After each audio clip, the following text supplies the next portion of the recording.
নমস্কার, শুরু করছি আপনাদের ভালো থাকার ও ভালো রাখার জ্যোতিষশাস্ত্রের লাইভ ফোন ইন অনুষ্ঠান। উপস্থিত রয়েছেন বিশিষ্ট জ্যোতিষী, হস্তরেখা বিশারদ, বাস্তুবিদ, সংখ্যা তত্ত্ববিদ, তন্ত্র বিশেষজ্ঞ, সনাতন ও কেপি জ্যোতিষ প্রফেসর ডক্টর দিলীপ কুমার। ভারতীয় উপমহাদেশে সভ্যতার সূচনা লগ্ন থেকেই স্থাপত্য নির্মাণ শিল্পকে গুরুত্ব দেওয়া হয়েছে, অর্থাৎ গুরুত্ব দেওয়া হয়েছে বাস্তুশাস্ত্রকে। গত পর্বে দিলীপবাবু বাস্তুশাস্ত্র নিয়ে কিছুটা আলোচনা করেছিলেন, কিন্তু সময়ের অভাবে সেই আলোচনাটা সম্পূর্ণ করা হয়ে ওঠেনি এবং সেই সঙ্গে তো অবশ্যই থাকে আপনাদের ফোন কল, তাই সেইভাবে আলোচনাটা পুরোটা করা যায়নি। আজকের এই পর্বে দিলীপবাবু সেই বাস্তু শাস্ত্রের বাকিটা অংশ শেষ করার চেষ্টা করবেন, দেখা যাক হয় কিনা। আর আপনারা যারা আজকের এই অনুষ্ঠানে প্রফেসর ডক্টর দিলীপ কুমারের সঙ্গে সরাসরি কথা বলতে চান, তারা সময় নষ্ট না করে চলে আসুন আমাদের দুটো ফোন নাম্বারে ফোন করে 0332571225 এবং 0334008143 আসুন আরো আরেকবার স্বাগত জানাই সনাতন ও কেপি জ্যোতিষ প্রফেসর ডক্টর দিলীপ কুমারকে। স্বাগত দিলীপ বাবু আরো আরেকবার এই অনুষ্ঠানে। নমস্কার। যে সমস্ত দর্শক বন্ধু আমার এই আজকের লাইভ প্রোগ্রাম দেখার জন্য অপেক্ষা করে আছেন, তাদের সবাইকে জানাচ্ছি স্বাগত।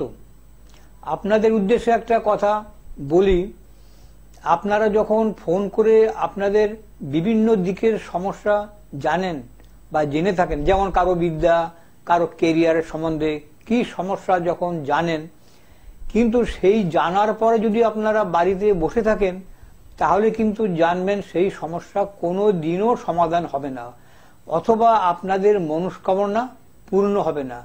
তার জন্য আপনাদের দরকার হবে প্রতিকার করা, এবং সেটা যথার্থ সময় ফেলে রাখলে চলবে না যে 2 বছর পরে করব, দেখি না 2 বছর যদি চাকরি না হয় তখন করব, তা করবেন না। কেননা একটা চাকরি পাওয়ার যোগ থাকে, সেই গ্রহর দশা এবং অন্তর্দশাকালীন যদি প্রতিকার করা যায় তাহলে ঠিক সময় আপনার চাকরি হবে অথবা আপনার মনস্কামনা পূর্ণ হবে।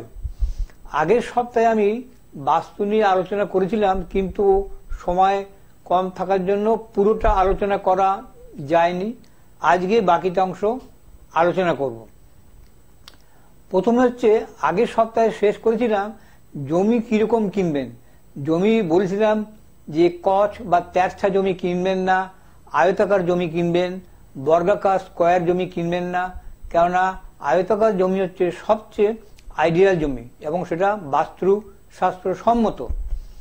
এইবার আমি বলবো যে বিভিন্ন ঘরের রুম, কোন দিকে রান্নাঘর, কোন দিকে বেডরুম বা কোন দিকে ঠাকুর ঘর করবেন, এই নিয়ে আমি কিছু আলোচনা করব। প্রথম কথা হচ্ছে যে বেডরুম যখন করবেন দেখবেন বেডরুমটা যেন স্কোয়ার না হয়, স্কোয়ার মানে বর্গাকার যেন না হয়। বেডরুমটা করার চেষ্টা করবেন আয়তাকার। যদি জায়গা সেরকম না থাকে তাহলে বর্গাকার পুরো না করো, খানিকটা মানে সেমি বর্গাকারও করতে পারেন। তার কারণ জানেন? কারণ হচ্ছে বর্গাকার জমি যদি করেন, মানে বর্গাকার মানে ঘর, যদি ঘর তৈরি করেন তাহলে হবে কি, যদি আপনার নেগেটিভ এনার্জি যদি ঢোকে তাহলে দেখবেন বাড়ির 4টে দেওয়ালে, মানে বর্গাকার তো দেয়াল 4টে দেয়ালে দেখবেন সেই নেগেটিভ এনার্জি গুলো সমানভাবে মানে ইকুয়ালি কিন্তু অবস্থান করবে। আর যদি আপনি আয়তাকার রুম করেন তাহলে দেখবেন আয়তাকার রুম তো একদিকে লম্বা বেশি আর একদিকে চওড়া কম, তাহলে দেখবেন যদি আপনার নেগেটিভ এনার্জি কখনো ঢুকে থাকেও তাহলে দেখবেন যে ওই যে যেখানে কম জায়গা মানে কম আর কি দৈর্ঘ্য, সেখানটা কম নেগেটিভ এনার্জি ঢুকবে। এইবারে বলি যে বেডরুমটা করবেন এমন ভাবে যেন আমরা যেন পূর্ব দিকে অথবা দক্ষিণ দিকে মাথা দিয়ে আমরা শুই, সেইভাবে খাটটা সাজাবেন। উত্তরের দিকে মাথা করে শোবেন না, কেননা তাহলে আপনার আয়ু কমে যায় শাস্ত্রে বলে। আর পশ্চিম দিকে যদি মাথা দিয়ে শোয়া হয় তাহলে শাস্ত্র অনুযায়ী অসুখ বিসুখ করে। এবারে বলি যে বেডরুম যখন করবেন সবচেয়ে ভালো হয় পূর্ব দিকে অথবা দক্ষিণ দিকে করলে ওই দিকে মাথা দিয়ে শোবেন। আর ঘরগুলো রুমগুলো আয়তাকার করার চেষ্টা করবেন। আর একটা জিনিস জানবেন যে কেন পূর্ব দিকে মাথা দিয়ে শোয়ায়, কেন পূর্ব দিকে রোদগুলো আসে আমাদের মাথায় লাগে, আর দক্ষিণ দিকে মাথা দিয়ে শুলে হয় কি দক্ষিণের যে হাওয়া বাতাস, সুন্দর বাতাস আমেজ, সেটা আমাদের মাথা দিয়ে শরীরে প্রবেশ করে এবং তাতে শরীর স্বাস্থ্য ভালো থাকে, অসুখ বিসুখ করে না। আর রান্নাঘরটা তো আগের সপ্তাহে বলেছিলাম যে রান্নাঘরটা এমন ভাবে করবেন যাতে উত্তর দিকে মুখ করে রান্না না করতে হয়। হয় পূর্ব দিকে মুখ করে রান্না করবেন অথবা দক্ষিণ দিকে মুখ করে রান্না করবেন। উত্তর দিকে যদি মুখ করে রান্না করেন তাহলে সেই বাড়িতে দেখবেন অসুখ বিসুখ লেগেই থাকবে। যদি সময় থাকে এর কি প্রতিকার পরে শেষের দিকে বলে দেব। এবার হচ্ছে টয়লেটটা আপনারা কোন দিকে করবেন।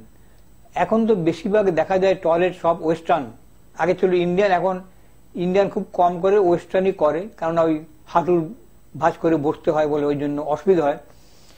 এবারে টয়লেটে যখন করবেন সেটা চেষ্টা করবেন যে যাতে আপনার দক্ষিণ দিকে মুখ করে টয়লেটে বসা যায় অথবা পশ্চিম দিকে মুখ করে টয়লেটে আমরা বসতে পারি, সেইভাবে শেপটা করবেন। কখনো এরকম করবেন না যে উত্তর দিকে মুখ করে টয়লেটে বসতে হয়, এরকম করবেন না, কাজে তাহলে কিন্তু শরীরে নানা রকম অসুখ বিসুখ রোগ পীড়া এগুলো দেখা দেবে। আর পূর্ব দিকেও মুখ করে টয়লেট করার চেষ্টা করবেন না, বানাবেন না, এই আর কি। আচ্ছা, এবার হচ্ছে কারণ আর আপনার এবারে বলবো যে আমাদের ঠাকুর ঘর কোথায় রাখবেন। ঠাকুর ঘর তো পবিত্র জায়গা, সেটা সাধারণত চেষ্টা করবেন যে যিনি পুজো করবেন, বাড়ির মায়েরা বাবারা বা কোনো পুরুষ ঠাকুর মশাই পুজো করবেন, সে যেন উত্তর দিকে মুখ করে পুজো করে। উত্তর দিকে মুখ করে পুজো করলে তাহলে ঠাকুরের ফেসটা থাকবে কোন দিকে, দক্ষিণ দিকে। অথবা যদি সম্ভব না হয় তাহলে যে পূজারী সে যেন পূর্ব দিকে মুখ করে পুজো করে। পূর্ব দিকে মুখ করে পুজো করলে ঠাকুরের মুখ থাকবে কোন দিকে, পশ্চিম দিকে। এইটা হচ্ছে আদর্শ প্লেসমেন্ট, ঠাকুর রাখার জায়গা। আর একটা কথা বলি যে বাড়ির মধ্যে জানবেন আমাদের জানলা বাতাস দিয়ে সবসময় যেমন পজিটিভ এনার্জিও ঢোকে আবার নেগেটিভ এনার্জিও ঢোকে। আমি বলছিলাম আগের দিনে যে বাড়ির যে এন্ট্রি, মেন এন্ট্রি, সেই এন্ট্রিতে ঢোকার সময় মেন গেট দিয়ে বাড়ির আশেপাশে জুতো রাখবেন না বা জুতো রাখবেন না, অর্থাৎ ওই জুতো দেখে যেন ঢুকতে না হয়। তার কারণ জানেন, কারণ হচ্ছে যে জুতো তো আমাদের নোংরা থাকে, আমরা রাস্তা দিয়ে চলাফেরা করি, সেই নোংরা মারিয়ে হয়তো ঘরে ঢুকি, সেই জুতোর মধ্যে আপনার নেগেটিভ এনার্জি থাকে। সেই নেগেটিভ এনার্জি যদি আপনার বাড়ির মধ্যে প্রবেশ করে জানলা দিয়ে, তাহলে কিন্তু আপনার বাড়িতে আপনার অসুখ বিসুখ করবে, চট করে যাবে না, অসুখে ভুগতে হবে। যার জন্য আগের সপ্তাহে বলেছিলাম যে এখন তো অনেকে ফ্ল্যাটই বেশি কেনে, যেভাবে তৈরি ফ্ল্যাট সেইভাবে কিনতে হবে। বাড়ি যেমন নিজের ইচ্ছা অনুযায়ী তৈরি করা যায়, ফ্ল্যাট তো তা না। প্রমোটাররা ওনারা যেভাবে তৈরি করবেন সেইভাবে আমাদের বাড়ি কিনতে হবে। এইবার বলেছিলাম যে ওই জুতোর একটা কাপড় দিয়ে বা প্লাস্টিক দিয়ে একটা কভার দিয়ে ঢেকে রাখবেন, তাহলে হবে কি ওই নেগেটিভ এনার্জি গুলো আপনার বাড়িতে প্রবেশ করতে পারবে না। এবারে বলি যে বেডরুমে যখন শোবেন তখন শোয়ার সময় দেখবেন অনেকে দেখবেন দুটো আয়না রাখে। দুটো আয়না কিন্তু রাখবেন না, যে কোনো একটা। এখন আয়না তো এখন দেয়াল আয়না নয়, লোকে এখন ড্রেসিং টেবিল কেনে। এবার ড্রেসিং টেবিলটা যে রাখবেন এমন ভাবে রাখবেন যে আপনার ঘুম থেকে উঠে যেন ড্রেসিং টেবিলটাকে যেন দেখতে না হয়। একটা ফোন বোধহয় এসেছে, আমরা নিয়ে নিচ্ছি। নমস্কার, আপনাকে স্বাগত। কে রয়েছেন টেলিফোনে? নমস্কার দিদি, আমি বলছি। আমি তোমার মায়ের ব্যাপারে জানতে চাই। আচ্ছা, মায়ের নামটা বলুন। মায়ের নাম সর্বাণী মুখার্জি। আপনি কোথা থেকে বলছেন? আমি বলছি পানিহাটি থেকে। আচ্ছা, মায়ের জন্ম তারিখ বলুন। 18ই জুলাই 1971। জন্ম সময় সকাল 9:15। জন্মস্থান কি জানতে চান? হ্যাঁ, কি জানতে চান বলুন। আমি জানতে চাইছি বর্তমান মানে মহাদশার অনুযায়ী আমার মায়ের মানে কেমন কাটতে পারে। আচ্ছা, আপনি দাদার অনুষ্ঠান দেখেছেন এর আগে? আমি এর আগে দুবার দেখেছি, আজকে এই নিয়ে তৃতীয় দিন দেখছি, তো লাইনটা পেলাম। বেশ কিরকম লাগছে অনুষ্ঠান? ভালো লাগছে ম্যাডাম, ওর জন্যই ওনার মানে চেষ্টা করছি ফোনের জন্য, ভালো লাগছে। বেশ, ধন্যবাদ আপনাকে অনুষ্ঠান দেখার জন্য। আপনি শুনতে থাকুন।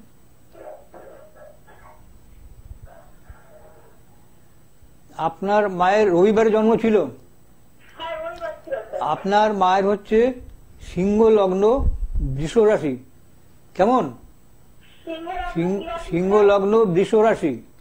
হ্যাঁ হ্যাঁ, এই জাতিটা জানি। হ্যাঁ, সিংহ লগ্ন বৃষ রাশি, এবং আপনার হচ্ছে রাক্ষসগণ, এগুলো নিশ্চয়ই জানেন, জানা আছে। হ্যাঁ, খারাপ না, রাক্ষসগণ বললাম বলে মানে ঘাবড়ে উঠবেন না, রাক্ষসগণ ভালো হয় খারাপ হয়। আচ্ছা, সিংহ লগ্ন, প্রথমে বলি আপনার মায়ের কেমন যাবে এখন বর্তমানে, তাই তো? হ্যাঁ, মানে কিরকম মহাদশা অনুযায়ী কিরকম যাবে বর্তমান, মানে আচ্ছা আচ্ছা আচ্ছা শান্তির অনুযায়ী কেমন যেতে পারে? আচ্ছা, একটা কথা আপনাকে জিজ্ঞেস করি, সত্যি হলে বলবেন, আপনার মার কি এই কয়েক বছর আগে কি কোনো গল ব্লাডারের কোনো অপারেশন হয়েছিল? না, গল ব্লাডারের কোনো অপারেশন হয়নি। তাহলে কোথায় ছিল অপারেশন? অপারেশনটা হয়েছিল আপনার টিউমার, ইউরেটাস। ইউটারাসে টিউমার। আচ্ছা আচ্ছা, কারণ আপনার ছকে দেখতে পাচ্ছি যে মায়ের একটা আপনার অপারেশন যোগ হয়ে গেছে। যাই হোক, এবারে প্রশ্ন হচ্ছে, দেখুন আপনার মায়ের ষষ্ঠে মঙ্গল আছে, মানে লগ্ন থেকে, কিন্তু আপনার মায়ের আবার চতুর্থে কিন্তু বৃহস্পতি আছে। মানে উনি ধরুন ওনার শরীর এখন খুব একটা ভালো যাবে না, রোগ পীড়া থাকবে, লেগেই থাকবে, কিন্তু আবার দেখুন সেরেও কিন্তু যাবে। কেমন সেরে যাবে? কেননা ওনার চতুর্থে বৃহস্পতি আছে, আর দ্বিতীয়ত হচ্ছে আপনার ওনার দশমে কিন্তু শনিচন্দ্র আছে। এই শনিচন্দ্র কিন্তু বীর্যোগ। উনি দেখবেন যতই উনি ভালো কাজ করুন, যতই উনি সাকসেস পাক, একটা মনের মধ্যে একটা কিন্তু সবসময় কাজ করবে যে এই বোধহয় ঠিক হলো না, বা এই বোধহয় একটা মানসিক কিন্তু টেনশনের মধ্যে কিন্তু উনি থাকবেন। কেমন খুব মানসিক দুশ্চিন্তার মধ্যে থাকবেন। আর ওনার কিন্তু এখন শনির মহাদশা চলছে, বুঝলেন? শনির মহাদশা, এবং শুনুন, শনির মহাদশা এবং অন্তর্দশা চলছে আপনার মায়ের, এবং এই বছরটা হচ্ছে 2024 সাল হচ্ছে শনির বছর। হ্যাঁ, কাজী মায়ের আপনার শরীরে কিন্তু রোগ পীড়া কিন্তু লেগেই থাকবে, আবার কিন্তু ভালো কিন্তু হয়ে যাবে। কেমন?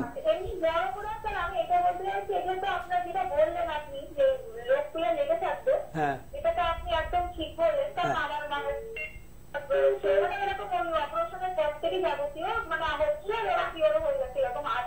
হ্যাঁ, এখন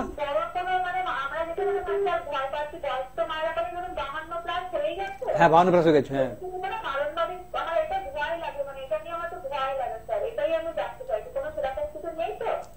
না শুনুন, ওই শনিচন্দ্র বীর্যোগ আছে, কিন্তু সেটা একটু মানসিক মানে অশান্তি বা টেনশন দেবে।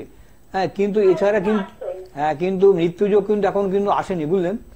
এখন সেরকম কিছু মৃত্যুযোগ বা বলুন আপনার দুর্ঘটনা যোগ কিন্তু দেখতে পাচ্ছি না। তবে একটা কাজ করবেন, মাকে বলবেন যে বাথরুমের দিকটা কিন্তু সাবধানে, বাথরুম আর সিঁড়ি, আপনাদের কি উপরে ঘর আছে, দোতলার সিঁড়ি দিয়ে যাওয়া আসা করতে হয়? হ্যাঁ, ওই বলবেন, মাকে বলবেন বাথরুমের জায়গাটা আর ওই সিঁড়ির জায়গাটা একটু সাবধানে চলাফেরা করতে বলবেন। কেমন? আচ্ছা, তাহলে আপনি বুঝতে পারলে তো, আপনার বলার আগেই উনি বলে দিলেন কিন্তু পরিষ্কার ছবির মতন।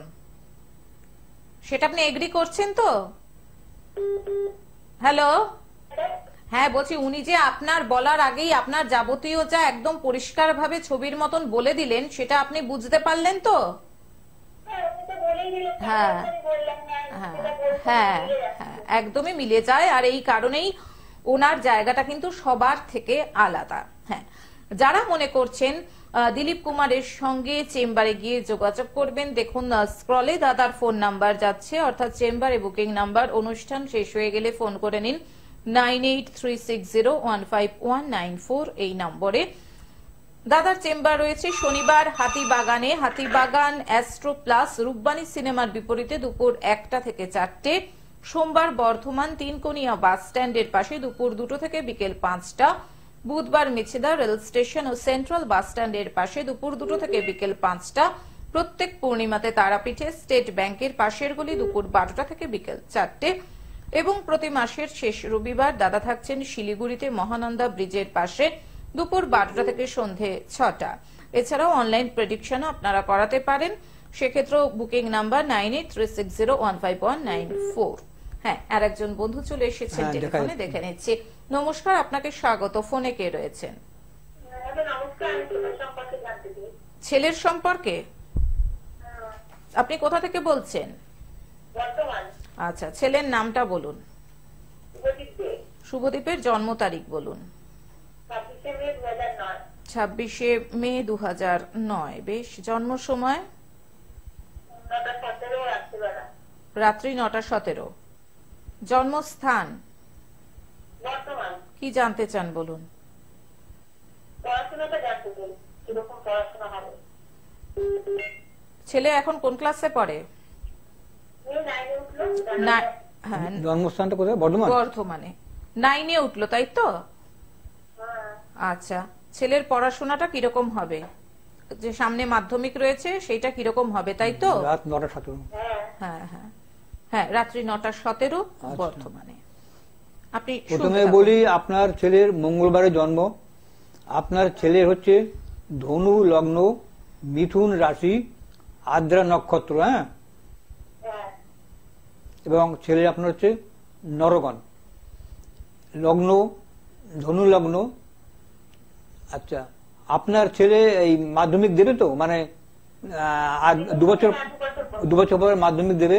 শুনে নিন, আপনার ছেলের কিন্তু পড়াশোনা কিন্তু খুব ভালো যোগ আছে, কারণ চতুর্থে শুক্র শুভ গ্রহ যুক্ত আছে এবং আপনার ও ধনু লগ্ন, ও মানে আপনার লগ্নপতি হচ্ছে আপনার বৃহস্পতি। হ্যাঁ, সেই বৃহস্পতি কিন্তু আপনার তিথি আছে, মানে ওর কিন্তু পড়াশোনার খুব ইচ্ছে থাকবে, খুব মানে আরো পড়বো সাকসেস পাবো, এরকম একটা ভাব। একটা কথা আপনাকে জিজ্ঞেস করি, আপনার ছেলে তো এখন 9-এ পড়ে, ওর কি চোখে কি কোনো চশমা আছে? চশমা লেগেছে? হ্যাঁ, এক্স্যাক্টলি দেখতে পাচ্ছি চোখে, ও চোখে চশমা থাকবে। আচ্ছা, চোখের দিকে একটু লক্ষ্য রাখবেন, পাওয়ার মাঝে মাঝে টেস্ট করবেন। আর পড়াশোনার যোগ খুবই ভালো আছে, আর ওর মাঙ্গলিক দোষ কোনো দেখছি না। ওর ষষ্ঠে রবি আছে, সপ্তমে চন্দ্র ভালো, কিন্তু ওর একটা কথা বলি, ওর না নবমে মানে ভাগ্যস্থানে কিন্তু বললেন শনি বসে আছে। এই একটা খারাপ জিনিস, মানে ধরুন ও অনেক খাটবে, অনেক চেষ্টা করবে, কিন্তু ওকে উঠতে দেবে না, শনি ওকে উপরে উঠতে দেবে না, ভাগ্যস্থানে শনি। এবং বলছি, ওর বাবার মানে আপনার মানে হাজবেন্ডের কি শরীর কি খারাপ যায় এখন বর্তমানে? খারাপ আছে মানে আপনার হাজবেন্ডের মানে ছেলের বাবার মানে শারীরিক কোনো সমস্যা আছে? দেখছি না, কিন্তু ওর ছেলের বাবার একটু শরীর স্বাস্থ্যের ব্যাপারে একটু চিন্তা ভাবনা মানে হয়তো করতে হবে পরে, এখন না হলো।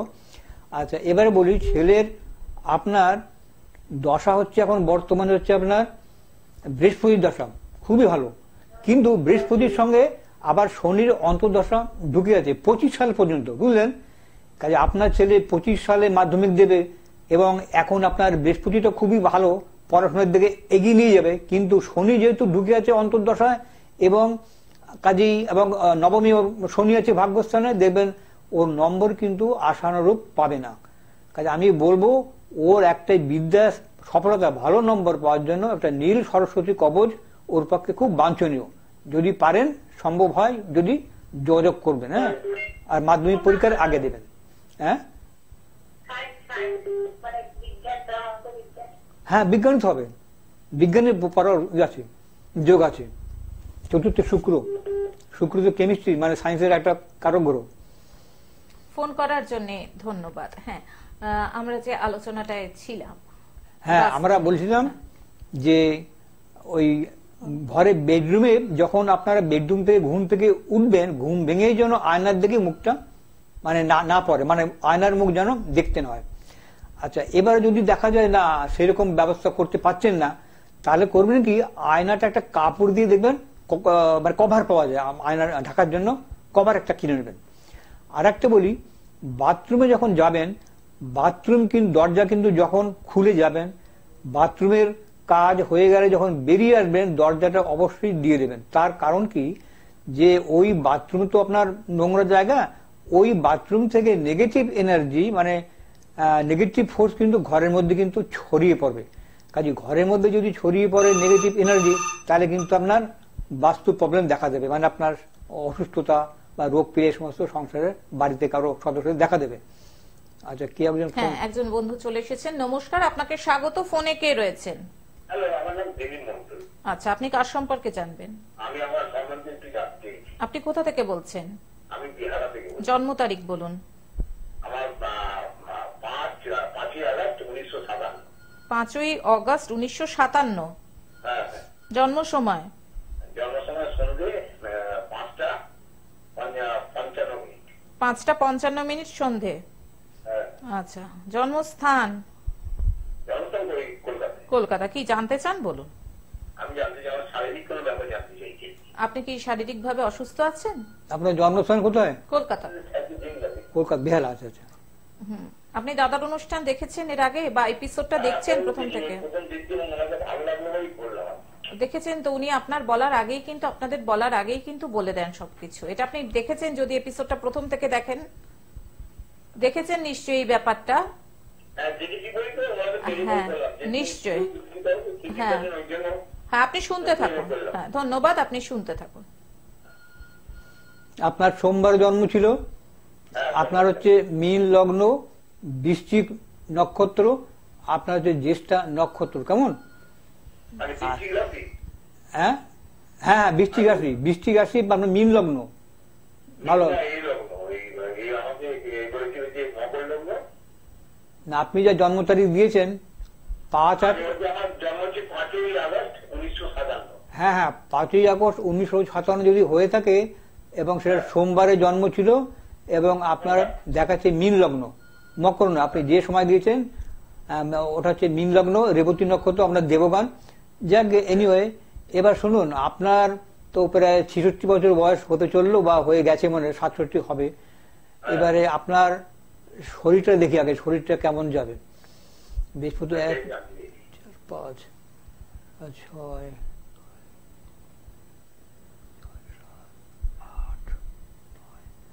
আচ্ছা শুনুন, বলছি প্রথম কথা, আপনার ষষ্ঠে কিন্তু মঙ্গল আছে। বলছি আপনার কোনো মানে ইউনির কোনো মানে সমস্যা আছে, কোনো প্রস্টেট গ্ল্যান্ড বা আছে না? হ্যাঁ, ঠিক তাই, হতেই হবে। মিলে গেল।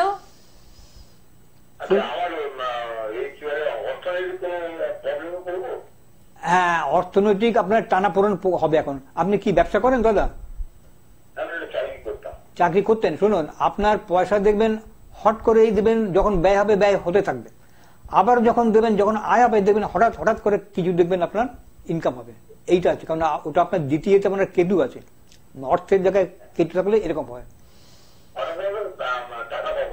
হ্যাঁ, হট করে অনেক কিছু, ধরুন আপনার কোনো পৈতৃক সম্পত্তি হোক বা কোনো আপনি হয়তো মানে কোথাও হয়তো ইনভেস্টমেন্ট করেছেন শেয়ারে বা অন্য কোথাও, সেখান থেকে পাবেন এরকম। আবার যখন ব্যয় হবে এবং ব্যয়টা দেখবেন আপনার নিজের শরীরের জন্য বা বাড়ির কোনো পরিবারের সদস্যের জন্য, মানে অসুখ বিসুখ হোক বা কোনো কারো হয়তো লেখাপড়ার জন্য ব্যয় হবে। যখন ব্যয় হবে হতেই থাকবে। আজকে হাতে আর একদমই সময় নেই। আপনার একটা শনিচন্দ্র দাদা বীর্যোগ আছে। এই শনিচন্দ্র বীর্যোগ থাকার জন্য আপনি কিন্তু মানসিক টেনশনে থাকবেন। হ্যাঁ, আপনি সবসময় ভাবছেন যে এই বোধহয় কিছু হলো, এই বোধহয় কিছু হয়ে যাবে। এবং সেটা আরো একটা কারণ হবে যে আপনার বর্তমানে রাহুর ধরা চলছে, রাহু এবং বুধ তো খুব চঞ্চল গ্রহ, মানে অস্থিরতা এনে দেয়। কাজেই আপনার এই শনিচন্দ্র বীর্যোগের জন্য এটা কিন্তু মানসিক একটা অস্থিরতা কিন্তু থাকবে। দিলীপ বাবু, আপনাকে হাতে একদমই আর সময় নেই। সত্যি বিচার বিশ্লেষণ যদি বেঠিক হয় তাহলে প্রতিকারও বেঠিক হয়ে যাবে। কাজেই আপনারা আশা করি বুঝতে পারছেন এতগুলি পর্ব দেখে যে দিলীপ বাবুর বিচার বিশ্লেষণ করার ক্ষমতা কতখানি এবং কিভাবে তিনি এই অল্প সময়ের মধ্যে সম্পূর্ণ সঠিকভাবে বিচার বিশ্লেষণ করছেন, এবং সেই কারণেই কিন্তু ওনার প্রতিকার কথা বলে, এবং এই কারণেই কিন্তু দিলীপ বাবু সবার থেকে আলাদা। সবাইকে ধন্যবাদ জানিয়ে, দিলীপ বাবুকে আরো আরেকবার ধন্যবাদ জানিয়ে আজকের মতন অনুষ্ঠান থেকে বিদায় নিচ্ছি। নমস্কার। নমস্কার, আবার চলে আসবো নেক্সট